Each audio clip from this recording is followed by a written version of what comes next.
Fine, thanks. How are you doing? I'm good, thank you.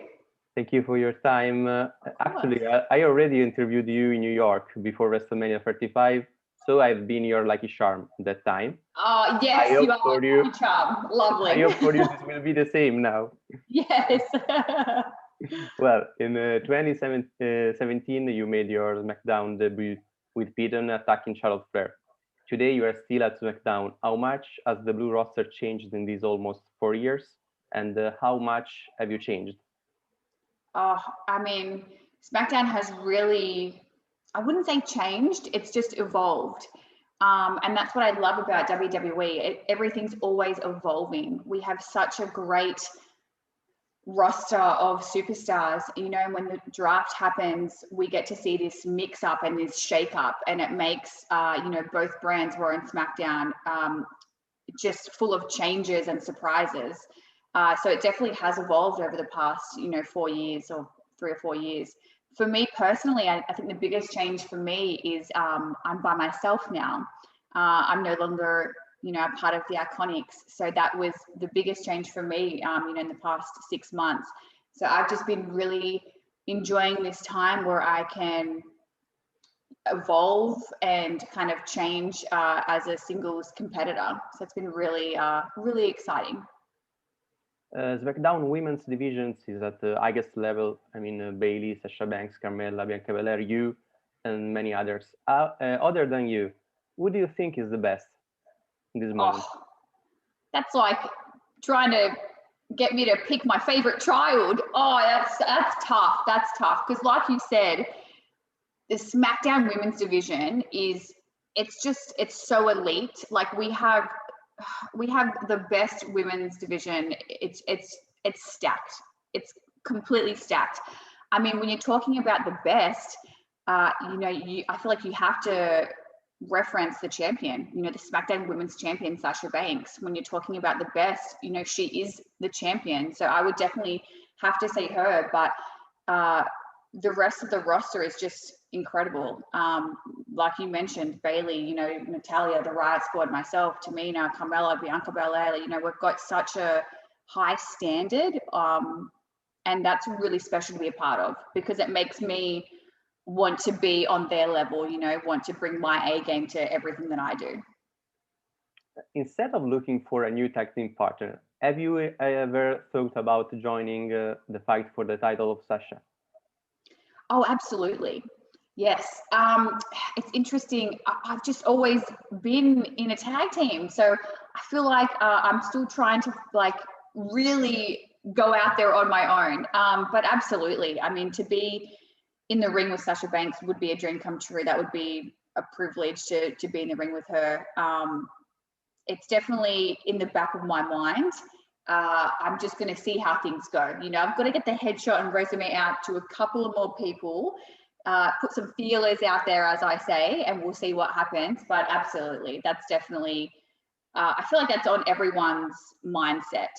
You want to go against the champion. You want to see if you can hold your own against the best. I read in an old interview that every year you write down your goals on a sheet of paper. Which ones did you write for 2021? Oh, they're quite personal to me. I'll give you one because there is a list. Which one should I tell you? I'm trying to think. Okay, so the one was I would love to be a part of a Survivor Series team.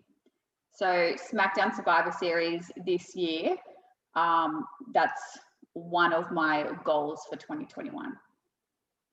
Of course, not now because she's a Raw superstar. But would you like to face Peyton as an opponent in the future? Oh, I mean, I would because I miss her. So any way that I can get her, even if I have to fight her. No, I think I would like to. Our story and our journeys have always been entwined together. So to be in the ring with her would still feel so comfortable, but we're so competitive as well. So I think it would be a lot of fun. So yeah, I would love to be in the ring with her in any way. I know you are a Disney Classics fan. What is Mhm. your favorite movie? Oh, that's another hard one too. You hit me with the hard questions today. I have to give you like maybe a top three. The Little Mermaid, of course. Beauty and the Beast, and oh, I'll just give you those two because I can't. There's two other many ones. I'll just give you those two. Okay. You started to watch wrestling when you were 10. When did you realize you could truly become a pro wrestling superstar? I'd probably say around 15, 16 was when I feel like I made that decision that I could do this and that I wanted to do this. I wanted to, devote my life to being in the WWE. So from that point on, it was just all about training and kind of being on this journey to be in the WWE. How do you feel when you read the WWE email asking you to work with them? So it's actually, it was an email. I'll never forget the moment. I received the email it was very early in the morning. I want to say it was like 5:30 in the morning, and I'm not awake at that time at all. But I remember hearing my phone like ding, and I like for some reason woke up straight away and checked it and read the email, and it said, WWE would like to hire you. And I remember screaming. I ran out of my bedroom, and my mum and my sister were in front of me, and they were like, "What's wrong? What's wrong?" And I was like crying my eyes out by then. And I said, "WWE want to hire me." And my sister ran downstairs, opened up the front door, and yelled out to my dad, who was in the garage. And she's like, Dad, come in, come in. And he comes running in the house thinking that something is terribly wrong. I'm standing upstairs just crying. My mum's just like in shock. And he runs up the stairs and he grabs me by the shoulders and he starts shaking me. And he goes, "What's wrong? What's wrong?" And I was like, "WWE want to hire me." And then he just started bawling his eyes out, and he like grabbed me and hugged me. And my mum hugged me, and we got on the phone to my brother straight away. And it was such like a special moment for my family as well. Like it really kind of like brought us all together in this really special way.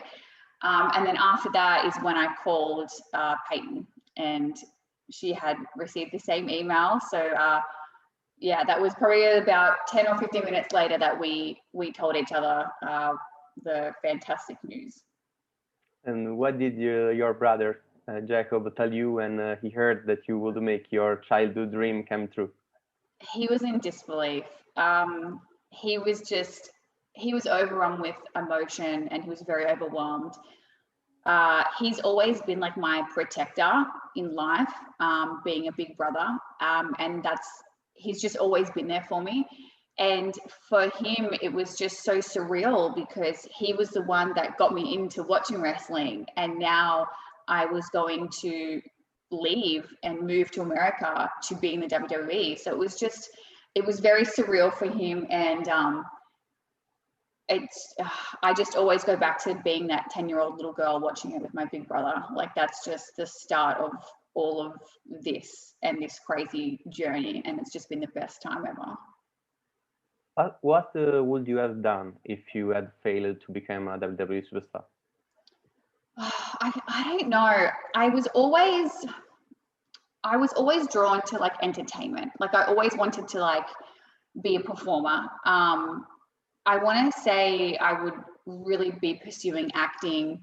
I love comedy films. Like I love to make people laugh. It brings me so much joy. So I would definitely try to be pursuing acting if I wasn't here. But on the flip side of that, like I get asked that question by a few people, and I always have to think about it because when I was younger, there wasn't anything else. Like I had sacrificed so much in my life to get to the WWE. I didn't have a backup plan.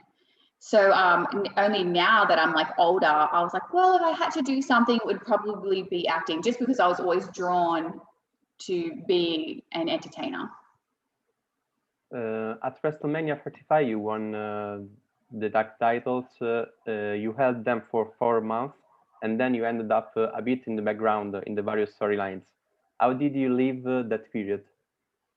How did we leave what, sorry? How did you leave that period when you ended up a bit in the background in the various storylines? Just in After you terms of lost being, the titles, after you yeah, it was, the titles.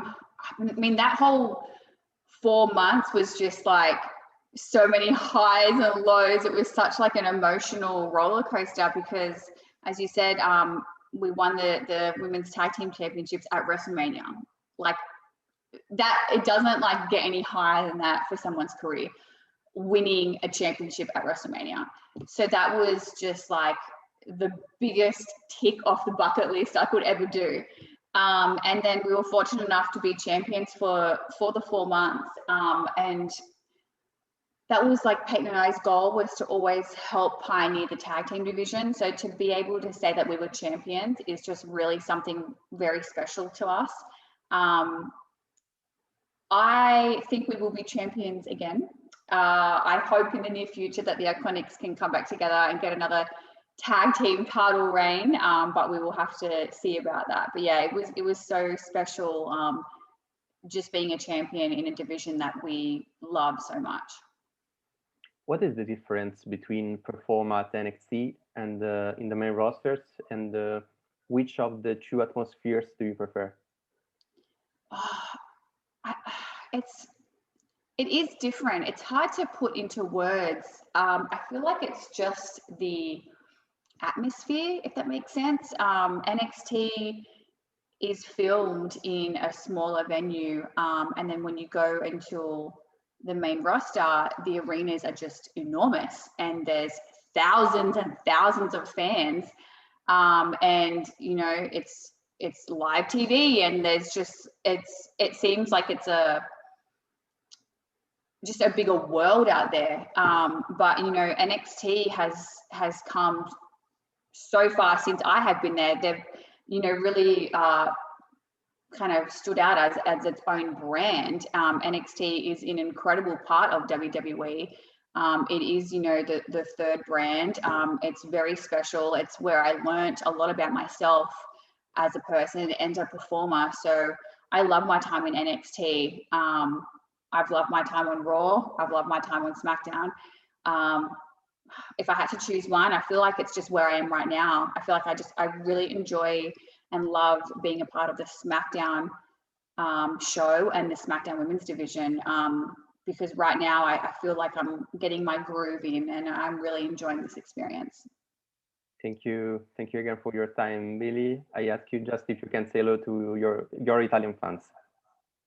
How would I say that? Sorry, I just can't hear you properly. If you can say hello to your Italian fans. Hello, Italian fans. Thank you so much for your love and support. Mwah. Thank you again. Thank you.